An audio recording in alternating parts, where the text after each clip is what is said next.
Shalom, shalom. Hey, first and foremost, I want to give all praises, glory, and honor to Yahweh, Bahasham, Yahweh Shai, Bahasham, Rakah Kodash. A double honors to the apostles and elders. A great milestone salutation to Yakim that's out there doing the work in truth and in sincerity. All right, so really quick, man, just wanted to make a reply to Elder Apostle Tara's, are we in Jacob's trouble yet? And, for the most part, he explained it. But, I guess you can say the angle that I'm coming from is for those who don't quite see it. You know, it's plain as day. You know, and the actual difference is that these people don't have the spirit on them to discern. And I guess you could say I'm coming from that angle, as far as people are you know mostly thinking using their flesh, using the carnal, their carnal understanding, their own understanding, rather than seeing what's being said about the Lord, Heavenly Father, through the Scriptures. But we know that it's a stumbling block. These words are a stumbling block, and that's how the Lord has set it up. In fact, let's go ahead and get it. Okay. And then we're going to look at an account in Matthew 16 where the Lord was dealing with the Sadducees and the Pharisees, and they couldn't quite spiritually see what was going on. Okay, so this is Isaiah chapter 28, verses 13. I'm going to get straight to the point. All right, it says, "But the word of the Lord was unto them precept upon precept, precept upon precept, line upon line, line upon line, here a little and there a little, that they might go and fall backward and be broken and snared and taken." Okay, why? All right, it's gonna explain wherefore. Right. So Slakia. So basically, this word was made the way it was made. Line upon line, here a little, there a little. So a precept upon precept, so they could be pretty much trapped. As the Lord said, make their table a snare. David, Salakia. Moses said the same thing, I believe. All right, so it says, "Wherefore hear the word of the Lord, ye scornful men." All right, that rule this people which is in Jerusalem. All right, because ye have said, we have made a covenant with death. All right, and that's what you're going to figure out. Basically, what happened, that was the thing that happened during the time that Yahweh Shai was walking the earth. These men, these certain sects, the Pharisees and the Pharisees and Sadducees, they made a covenant with death. I think the Sadducees, they pretty much wanted to keep their nation and state. They didn't care who ruled over them. They just wanted to keep their wealth, and they just wanted to keep power over Israel, regardless of who was ruling over them. And at this time it was the Romans. All right. I think in the Pharisees, they believed in the resurrection, but they didn't believe in the Lord.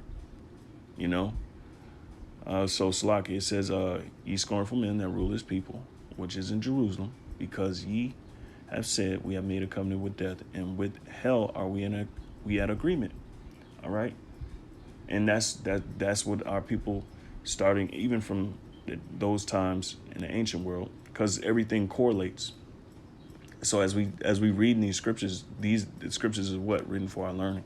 So these things correlate with things that we see to this day. So at that time, and even at this time, our people are what? They are in agreement and made a covenant with death and hell. All right, basically meaning because of the powers of rulers that be, and always say America is a death culture. The way that the society is made up is a death culture. They only advertise to you, commercialize pretty much your death. All right, and that's the thing I always say, is that they don't amend anything. They don't heal anything. They're in the business of allowing people, enabling people to destroy themselves by what? Feeding them, spiritually feeding them idolatry, spiritually feeding them do without will. All right. So Salakim. All right. It says, and with hell are we at agreement when the overflowing scourge shall pass through, it shall not come unto us, for we have made lies our refuge. And that's what our people think. And that scourge is coming from the Most High Yahweh. All right. Now, he may use individuals to do so. He can do anything he wants. He can use anyone or anything to bring a scourge. All right. And our people think because they're holding on to the so-called white man and his ways, this American dream, that overflowing scourge will not touch them because they're comfortable in the society. They have their riches, they have their wealth, you know, and they have their pleasures, they have their benefits, all of that, But that's going to get cut off. It says, it shall not come unto us, for we have made lies our refuge, and under falsehood have we hid ourselves. Therefore, thus said the Lord, Yahweh power, behold, I lay in Zion for a foundation, a stone, a tried stone, a precious stone, a sure foundation. He that believeth shall not make haste. All right. And that precious cornerstone, that's Yahweh Shai. He is the foundation. In fact, he represents, well, this book represents him because he is written in the volume of it. All right. And so he that believeth shall not make haste. So those that believe on Yahweh Shai, we're not going to make haste in the time. All right. Meaning basically we're not going to make those irrational, rash decisions, because some people they're going to bug out when the time comes. And we're speaking on Jacob's trouble, right? When the time comes for the RFID chip to be mandatory or the vaccination to be mandatory before the RFID chip, they're going to make haste because why? They didn't trust in the Lord. And they're going to think that this society is for them and that it's going to protect them from the scourges that come, the plagues, and the destruction. In actuality, it's going to be the opposite. So Salakia. Okay, so let's get into Matthew 16. And I'm reading the commentary. And, basically it was going into the things I was saying, So Salakia.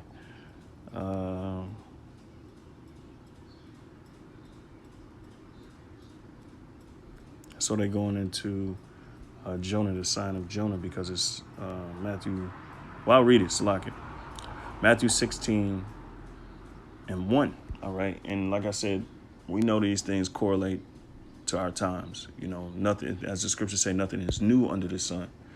You still have these same people fulfilling their lot. All right. Their purpose in life. Okay. So Matthew 16 and 1, it says the Pharisees also with Sadducees came and tempting desired him that he would shew them a sign from heaven. Why? Because basically Yahweh Shai represented, the bringing down of the strongholds. He was against it, the word that he